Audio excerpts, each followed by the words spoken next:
Faça isso e aprenda a vencer o medo de falhar. Estoicismo. Você já sentiu aquela tensão no peito antes de tentar algo importante? Aquela voz que sussurra: e se eu falhar? E se eu não for suficiente? Esse é o medo, mas não qualquer medo. É o medo que paralisa, o medo de falhar. A maioria das pessoas foge dele, algumas o ignoram, outras o alimentam sem perceber e vivem décadas estagnadas, presas a vidas seguras demais para serem significativas. O que quase ninguém faz é encarar esse medo de frente, observar seu contorno, desconstruir sua origem, transformá-lo numa ferramenta. E é isso que você vai fazer aqui. Mas atenção, este vídeo não é sobre superação no sentido popular. Não é sobre fórmulas mágicas, frases motivacionais ou romantização da dor. É sobre lucidez, é sobre clareza mental diante daquilo que te assusta. Aqui, vamos juntos explorar o medo com os olhos dos grandes estoicos. Marco Aurélio, Sêneca e Epicteto, homens que viveram cercados por guerra, traições, epidemias, ruínas políticas e ainda assim não se permitiram ser reféns de suas emoções. Eles não eliminaram o medo, eles o colocaram em seu devido lugar. E hoje, séculos depois, os princípios que usaram ainda funcionam. E talvez funcionem ainda melhor, porque agora vivemos em um mundo onde o medo é invisível, mas constante. Você vai entender por que falhar não é o verdadeiro problema. Vai aprender que o maior erro é viver tentando evitar erros. E vai sair daqui com práticas mentais e filosóficas que vão fortalecer sua disciplina, sua clareza, sua coragem. Sim, coragem. Mas não a coragem grandiosa dos heróis de filmes. A coragem real. Aquela que você exercita em silêncio quando decide tentar mais uma vez, mesmo com dúvida. Aquela que diz: eu temo, mas eu ajo. Prepare-se para mergulhar fundo. Este não é um vídeo para ser assistido passivamente. É um espelho, um desafio. E se você aceitar o convite, pode ser o início de uma transformação silenciosa, mas irreversível. Vamos começar. Por que o medo de falhar paralisa tanto? Você já reparou como o medo de falhar raramente surge sozinho? Ele vem acompanhado de vergonha, de dúvida, de vozes que repetem: você não é bom o suficiente, vão rir de você. E se tudo der errado? Essas vozes não são reais, mas o impacto delas é. O medo de falhar não é apenas medo de um resultado negativo. É o medo de sermos vistos como insuficientes. É o medo de que nossa tentativa revele diante de todos que não somos tudo aquilo que fingimos ser. No fundo, é o medo do julgamento, social e interno. Desde cedo, fomos condicionados a associar falhar com humilhação. Na escola, quem errava era corrigido diante dos outros. No trabalho, quem falha é comparado aos mais eficientes. Na vida, quem tropeça é alvo de piadas, olhares, silêncio. E o cérebro, que existe para nos proteger da dor, interpreta tudo isso como ameaça. Ele ativa o alarme, a tensão no peito, a vontade de recuar. Porque para o nosso sistema emocional, errar é morrer socialmente. Só que não é. Não mais. Esse é o primeiro erro de percepção que precisamos corrigir. Falhar não é o fim. É uma parte do processo. Falhar é um dado, uma resposta, um feedback do mundo para a sua tentativa. Mas não é isso que você aprendeu. Você aprendeu que acertar te faz digno e errar te faz descartável. E então você vive entre dois extremos, ou tenta tudo com ansiedade descontrolada, ou evita tentar, evita começar, evita se expor, evita até desejar. E aos poucos, esse medo, que começou como um mecanismo de defesa, se torna uma prisão, silenciosa, confortável, justificável. Você até diz: não é o momento certo, não estou pronto, depois eu tento. Mas lá no fundo você sabe, não é falta de tempo, nem falta de preparo. É o medo de não ser tudo aquilo que você idealizou, ou que os outros esperam que você seja. Agora, vamos cortar essa ilusão pela raiz. Pare por um momento, feche os olhos e pense. Qual foi a última vez que você deixou de agir por medo de falhar? O que de fato você perdeu naquele momento? E se tivesse agido, mesmo sem garantia, o que poderia ter acontecido? Percebe como o medo inibe até mesmo a nossa imaginação? Ele não apenas impede a ação, ele restringe o pensamento. Ele corta a nossa visão de futuro antes que possamos desenhá-la. E aqui entra o olhar dos estoicos. Marco Aurélio escreveu: a maior parte do que nos assusta nunca acontece, e mesmo que aconteça, somos mais fortes do que pensamos. Para os estoicos, o medo não é vencido com coragem irracional. Ele é dissolvido pela clareza, pela distinção entre o que está sob nosso controle e o que não está, pela aceitação serena do erro como parte da condição humana. Se você falha, ainda está tentando. Se você tenta, está crescendo. E se cresce, já venceu parte da batalha que tantos evitam. Por isso, o primeiro passo não é agir com coragem. É ver o medo pelo que ele é. Um reflexo do seu desejo de ser aceito, mas também um convite para ser verdadeiro. Agora, respire fundo. Reflita. O que você faria hoje se o medo de falhar não tivesse tanto poder sobre você? Essa resposta é o início da sua transformação. Como a sabedoria estoica desmonta o medo. Você foi educado para evitar a dor. A sociedade recompensa o conforto. A cultura valoriza quem acerta, quem vence, quem nunca erra. Mas os estoicos enxergavam o mundo de outra forma. Eles não buscavam conforto, buscavam clareza. Eles sabiam que a dor, o erro, o fracasso fazem parte do caminho que fortalece a alma. Marco Aurélio não foi apenas um imperador, foi um homem cercado de responsabilidades, traições, doenças e guerras. Mesmo assim, escreveu em seu diário: a mente adaptável e resiliente transforma tudo em benefício próprio. Aquilo que atrapalha a ação torna-se a própria ação. O obstáculo não é o fim. O obstáculo é o caminho. Essa é a virada filosófica. Enquanto a maioria encara o fracasso como sinal de fraqueza, os estoicos viam o fracasso como terreno fértil para crescimento. Enquanto muitos fogem da dor, os estoicos olhavam para ela e perguntavam: o que você está tentando me ensinar? A diferença está na perspectiva, e perspectiva é escolha. Epicteto dizia: não são as coisas que nos perturbam, mas os julgamentos que fazemos sobre elas. Essa frase muda tudo. Você não sofre porque falhou. Você sofre porque acredita que essa falha define você. Você sofre porque interpreta a queda como algo imperdoável, em vez de vê-la como parte da caminhada. Imagine se você começasse a enxergar seus erros como mestres. Imagine se, ao falhar, você dissesse: isso me revela o que preciso fortalecer. Isso não me diminui, me mostra onde posso crescer. Essa é a postura estoica, não fria, não indiferente, mas lúcida. E aqui está um dos pilares mais potentes do estoicismo: separar o que está sob seu controle do que não está. Você não controla o resultado, mas controla o esforço. Não controla o julgamento dos outros, mas controla sua integridade diante dele. Você não é o que acontece com você. Você é o que escolhe fazer com o que acontece. Esse raciocínio muda tudo. Tira o foco do medo.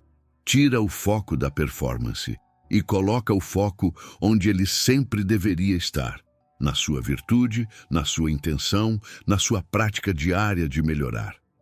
Sêneca escreveu: o homem corajoso não é aquele que não sente medo, mas aquele que conquista o medo com razão. Ou seja, você não precisa ser imune ao medo. Precisa aprender a dialogar com ele, entender sua origem e então decidir agir apesar dele. A sabedoria estoica não elimina o medo, ela ilumina ele, coloca-o sob análise e, ao fazer isso, enfraquece sua sombra. Porque medo que é olhado com clareza perde força, e medo que é enfrentado com virtude se transforma em coragem. Esse é o convite agora. Trocar julgamento por estudo, trocar pânico por prática, trocar drama por decisão. No próximo capítulo, vamos fazer isso na prática. Vamos redefinir o que é fracassar e como mudar a linguagem muda também a sua vida. Novo olhar, nova linguagem. O que você chama de fracasso? Errar em público, ser rejeitado, não atingir uma meta, investir energia em algo que não deu retorno. Tudo isso soa como fracasso, porque assim fomos ensinados. Mas essa definição é estreita, limitada, redutora. Fracassar, na verdade, não é o evento, é a narrativa que você constrói sobre o evento. Isso precisa ficar claro. O fracasso não é objetivo, é interpretativo. E toda interpretação pode ser revista. A maioria das pessoas pensa assim: se eu não conseguir o que quero, eu falhei. Mas os estoicos propunham algo muito mais inteligente. Se eu agir com clareza, coragem e intenção virtuosa, nunca falho, independentemente do resultado. Essa visão muda tudo. Imagine um atleta que treina todos os dias, que dá o melhor de si, que age com disciplina. No dia da competição, ele não ganha. Fracassou? Pela lógica comum, sim, mas pela lógica estoica, não. Porque o verdadeiro sucesso está no esforço consciente e não apenas no troféu. Está no processo, não apenas no final. Marco Aurélio escreveu: não busque que os eventos ocorram como deseja. Deseje que ocorram como devem, e será sereno. Essa frase carrega uma sabedoria brutal. Você pode desejar vencer, mas se apegar ao resultado é se tornar escravo dele. Redefinir o fracasso começa com mudar sua linguagem. Pare de dizer, eu falhei. Diga, eu tentei, eu aprendi, eu avancei. Use a linguagem como ferramenta de liberdade, porque toda palavra que você repete molda a forma como você pensa, e a forma como você pensa define como você age. Epicteto ensinava seus alunos a examinar seus pensamentos com lógica afiada. Isso é fato ou interpretação? Essa conclusão é inevitável ou é emocional? Se você tenta algo novo e não funciona, qual é o fato? O resultado esperado não ocorreu. Só isso. Todo o resto, vergonha, arrependimento, comparação, raiva, é interpretação. E se é interpretação, é opcional. Redefinir o fracasso também exige criar uma nova bússola. Você mede seu valor pelo quê? Pela opinião dos outros? Pelo número de curtidas? Pelo retorno financeiro? Ou pelo quanto você age em coerência com quem você quer ser? Sêneca dizia, a verdadeira vitória é vencer a si mesmo. Quando você age apesar do medo, já venceu. Quando você se levanta após a queda, já venceu. Quando você transforma erro em entendimento, já venceu. O fracasso real acontece quando você deixa de tentar por medo de errar, quando você se cala diante da própria verdade, quando escolhe a aparência em vez da autenticidade. O novo olhar não busca evitar o fracasso, busca aceitá-lo como parte legítima do processo de quem vive com intensidade e verdade. O novo vocabulário elimina o drama e constrói significado. E esse novo significado abre espaço para um novo tipo de liberdade. A liberdade de tentar de novo, com mais consciência, mais coragem, mais clareza. No próximo capítulo, vamos transformar essa nova visão em ação. Você vai aprender a usar o medo como ferramenta, como energia para agir, e não como corrente para te prender. Transformando dor em energia de ação. Você aprendeu a tratar o medo como inimigo, como um obstáculo que precisa ser vencido, vencido, vencido. Mas e se ele não for o inimigo? E se ele for uma ferramenta? E se, como uma bússola, o medo estiver apontando exatamente para onde você precisa ir? Os estoicos não viam o medo como fraqueza. Eles o viam como informação, como um sinal. Epicteto dizia: você não deve tentar ser sem medo, mas sim não se deixar comandar por ele. Ou seja, o medo pode estar presente, mas não no comando. Imagine o medo como uma chama.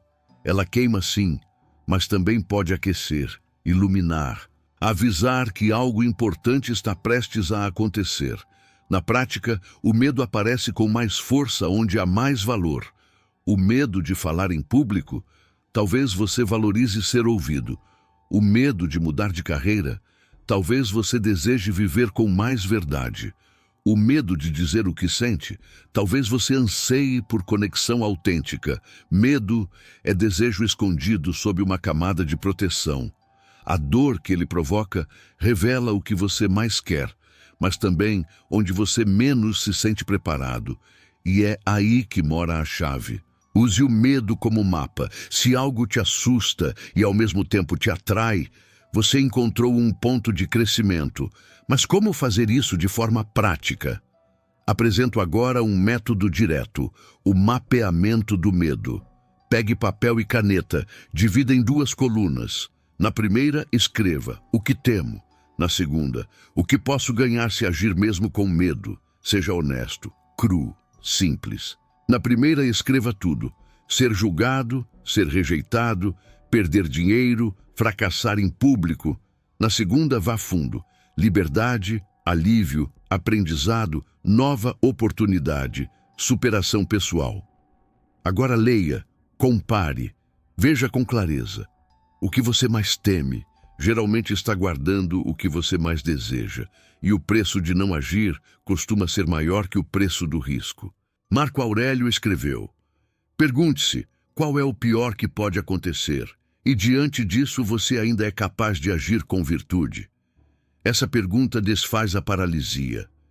Ela traz você para o agora, para o que pode ser feito, para o que está em suas mãos.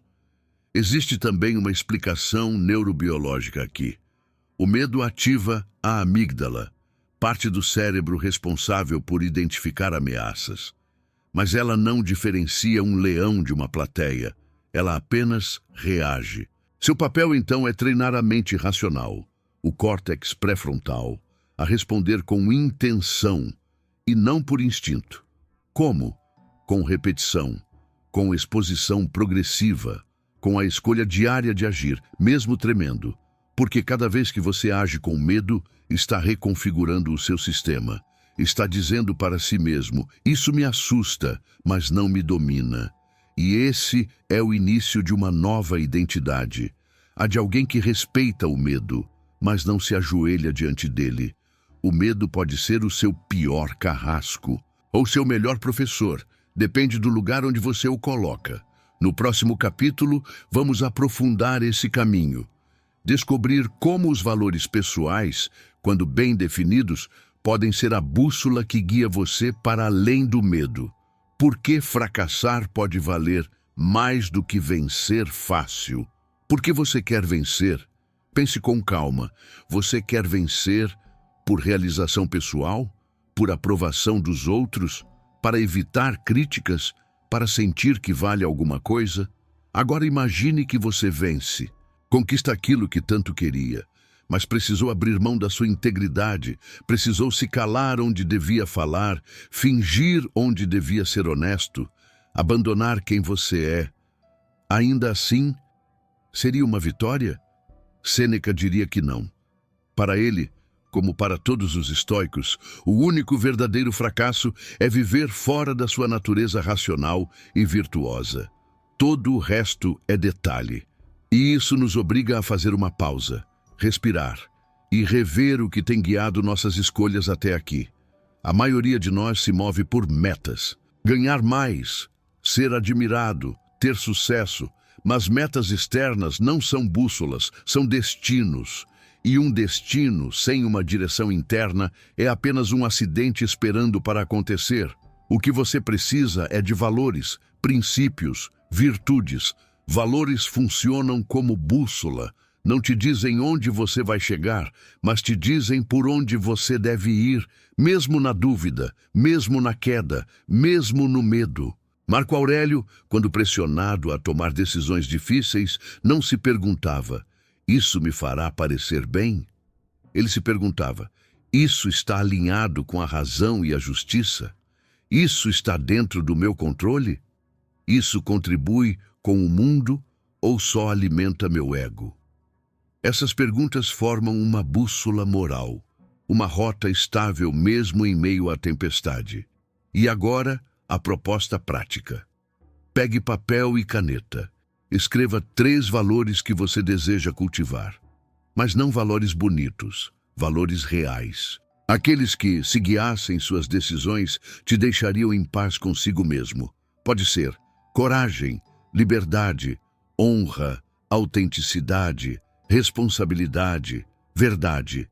Agora pense, nos últimos meses, quantas decisões você tomou baseado nesses valores e quantas tomou baseado no medo, na aprovação, na comparação?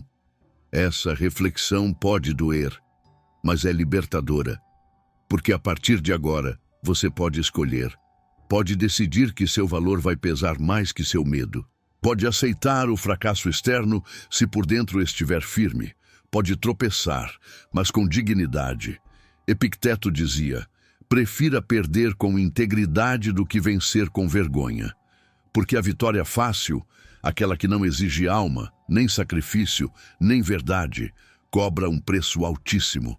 O preço de viver vazio, e o fracasso, quando vivenciado com clareza, com honra, com fidelidade ao que você acredita, não é fracasso, é lapidação, é construção, é treinamento para uma força que não depende mais de vitórias externas. Essa é a liberdade dos fortes, não a liberdade de vencer sempre, mas a liberdade de agir de acordo com a própria consciência e dormir em paz. No próximo capítulo, você vai aprender como transformar essa filosofia em prática diária. Vamos explorar rituais mentais e ações concretas que vão treinar sua mente a agir com clareza, mesmo diante do medo. Práticas diárias para desapegar do medo. Conhecimento sem prática é adorno, e adorno pesa. Sabedoria só se transforma em liberdade quando se torna hábito. Os estoicos sabiam disso. Eles não apenas liam filosofia, eles viviam filosofia, transformavam ideias em ação, transformavam ação em virtude, e virtude em estabilidade emocional. Por isso, cada estoico tinha seus rituais, diários, silenciosos, profundos, e você também pode ter os seus. Aqui vão 3 rituais estoico-psicológicos que transformam a forma como você lida com o medo, quando praticados com consistência. 1. A conferência noturna. Ao final do dia, antes de dormir, faça uma conferência consigo mesmo. Pegue um caderno. Pergunte com honestidade: onde hoje o medo me paralisou? O que eu evitei por receio de errar, ser julgado ou parecer vulnerável? Como posso agir de forma diferente amanhã? Sêneca fazia isso todas as noites. Ele revisava suas ações, examinava intenções, reconhecia deslizes, não com culpa, mas com clareza, porque clareza constante é o primeiro passo para a mudança contínua. Esse ritual não serve para se julgar, serve para se alinhar, para garantir que aos poucos você se torne a pessoa que deseja ser. 2. O teste do futuro. Imagine-se daqui a 10 anos, mais sábio, mais maduro, mais lúcido. Agora olhe para si mesmo hoje, para as decisões que está prestes a tomar, e pergunte: meu eu do futuro se orgulharia do que estou prestes a fazer ou evitar? Ele diria: você foi covarde, ou você foi coerente. Esse exercício afasta o medo, porque nos ajuda a olhar além do pânico imediato e nos conecta com o que realmente importa. O medo vive no presente distorcido. mas a coragem nasce da perspectiva expandida. 3. Afirmações racionais. Não confunda isso com frases prontas ou misticismo. Afirmações racionais são lembretes objetivos da sua liberdade interior. Exemplos. Eu não controlo tudo, mas controlo como ajo. Errar é parte do caminho, fugir é que me aprisiona. Medo não é inimigo, é bússola. Escolho agir mesmo tremendo.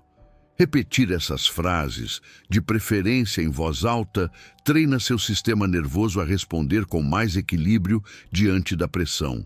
Lembre-se, o cérebro aprende por repetição e a mente se fortalece com intenção.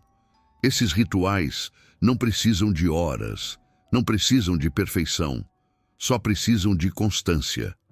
5 minutos por dia já podem ser suficientes para criar uma nova base emocional, porque toda fortaleza é construída pedra por pedra, e sua mente também.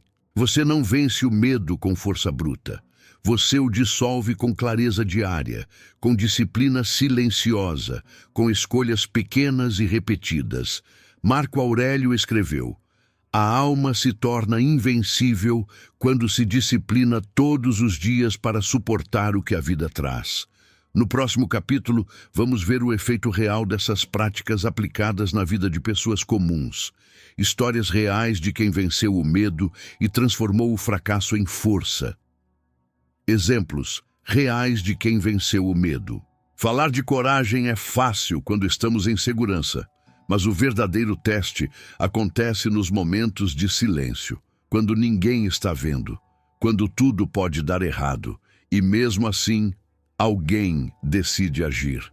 Aqui vão 3 histórias reais, 3 pessoas comuns, comum como eu e você, mas que fizeram escolhas incomuns, escolhas com medo, mas com presença. História 1. Daniela, 34 anos, professora Daniela, passou a vida toda dizendo sim para os outros e não para si mesma. Tinha medo de decepcionar, medo de perder amizades, medo de ser vista como egoísta. O medo maior, pedir demissão e mudar de carreira. Ela dava aula por obrigação, mas seu desejo era escrever. Romances, ficção, coisas que sempre esconderam dela que dão dinheiro. Por 2 anos ela adiou a decisão, até que fez um exercício simples. Escreveu 2 cartas, uma de sua eu futura, que seguiu o medo, outra da eu futura, que seguiu o valor. A primeira carta era cinza, cheia de justificativas, cheia de e se. A segunda carta era crua, mas viva. Na semana seguinte pediu demissão parcial. Dividiu a semana entre dar aulas e escrever. Hoje não é famosa, não é rica, mas tem um livro publicado e outro a caminho. E, acima de tudo, vive sem arrependimento. História 2. Marcos, 42 anos, ex-militar. Marcos enfrentou a guerra externa. Serviu em zona de conflito por anos, mas sua verdadeira guerra era interna. Vivia com medo de parecer fraco, de admitir que precisava de ajuda, de dizer que o trauma tinha virado um peso insuportável. Um dia, assistiu a uma entrevista com um filósofo estoico moderno. A frase que mudou tudo foi: a verdadeira força não está em suportar tudo calado, mas em saber onde pedir apoio. No dia seguinte, procurou terapia. Depois, começou a fazer palestras para outros militares. Hoje, coordena um grupo de apoio emocional dentro da sua corporação. Ele diz: meu maior medo era me abrir. Mas foi exatamente isso que me libertou. História 3. Letícia, 21 anos, estudante de engenharia. Letícia cresceu ouvindo que precisava ser a melhor. Boas notas, faculdade renomada, nada de erros. Mas no fundo ela odiava engenharia. Amava design, criar, montar visuais, interfaces, experiências. O medo de decepcionar os pais era paralisante.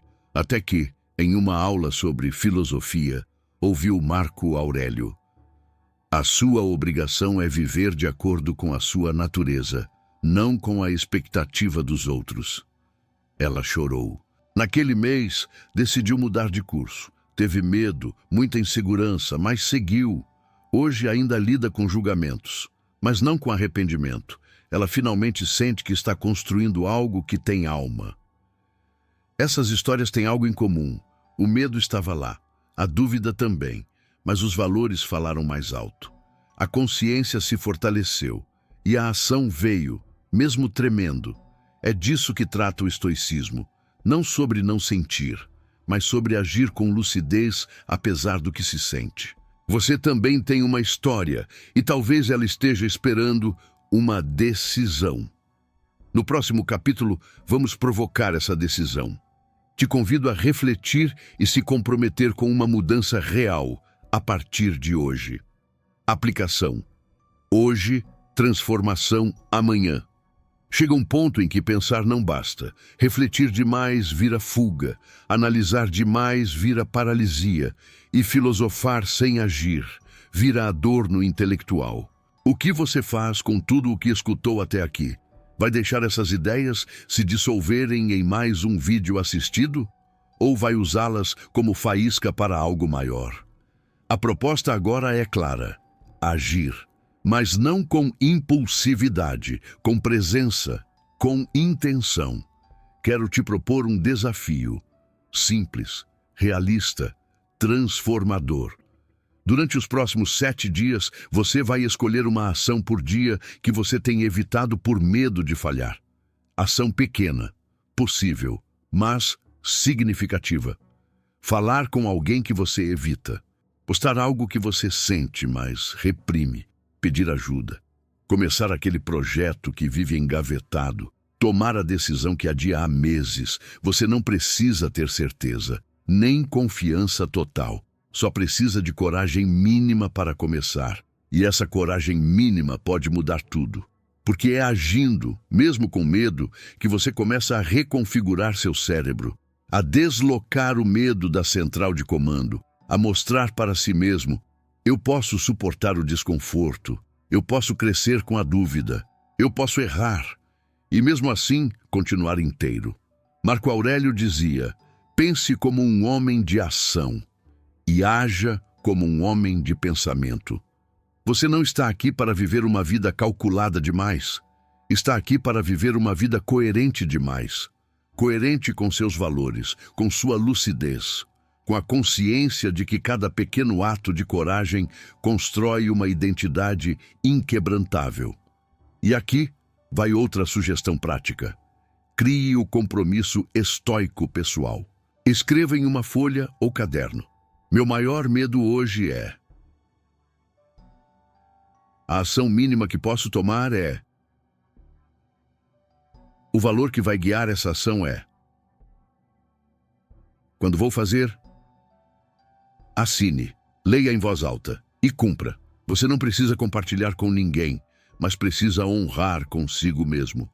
Porque quando você honra sua própria palavra, algo dentro de você se reorganiza, a autoestima se reconstrói, a mente começa a confiar em si mesma. Você não nasceu para ser refém de estatísticas, expectativas ou julgamentos. Você nasceu para ser senhor de sua própria mente. E o primeiro ato de soberania é escolher agir. Agir apesar do medo. Agir com valores. Agir com firmeza. No próximo capítulo, vamos consolidar tudo.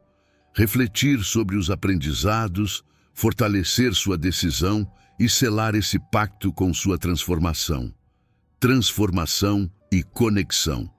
Você chegou até aqui, e isso já diz muito. Significa que algo dentro de você, talvez silencioso, talvez adormecido, está pronto para uma nova postura diante da vida. Uma postura mais firme, mais verdadeira, mais sua. Você compreendeu que o medo de falhar não precisa mais comandar suas escolhas. Você viu que os erros não são inimigos, mas espelhos. Que o fracasso não é o oposto do sucesso, é parte dele. Que coragem não é ausência de medo, mas presença de consciência. E, acima de tudo, você descobriu que pode construir sua própria bússola, guiada não por aplausos, não por certezas, não por perfeição, mas por valores, por virtudes, por princípios que te sustentam mesmo quando tudo ao redor falha. Agora, um convite final. Não caminhe sozinho. Comente aqui embaixo. Qual medo você vai encarar a partir de hoje? Qual ação você vai realizar apesar da dúvida? Qual valor vai te guiar nesta nova fase? Sua resposta pode ajudar alguém. Sua coragem pode acender a coragem em outro. Esse é o poder da comunidade. Este canal existe para isso. Espaço de lucidez, de reflexão, de transformação prática. Se esse conteúdo te tocou, se te provocou, se te impulsionou, inscreva-se. Compartilhe com alguém que precisa ouvir isso. E volte sempre, porque cada vez que você escuta de novo, você escuta com uma mente mais preparada, mais presente, mais desperta. Sêneca dizia: enquanto vivermos, devemos aprender a viver. E hoje, talvez, você tenha dado mais um passo nessa direção. A transformação não é um evento, é um processo. E você acaba de recomeçar.